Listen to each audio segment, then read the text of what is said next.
Achieve this stunning patio using Portico concrete paver stain in terracotta color. Step 1. Surface preparation. Mix 4 ounces of Proclean degreaser with 1 gallon of water. Shake the gallon of degreaser until mixed.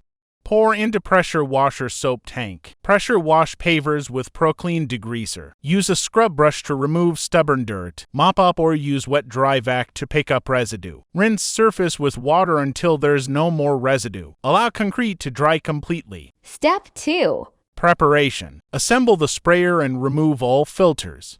Shake Portico before pouring in the sprayer.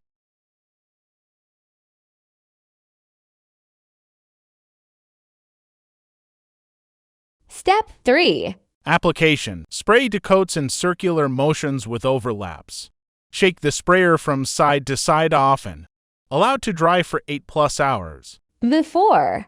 After. The color will pop when sealer is applied. Step 4. Seal and protect finish. Apply to thin coats of sealer. Wait 8 to 12 hours between coats.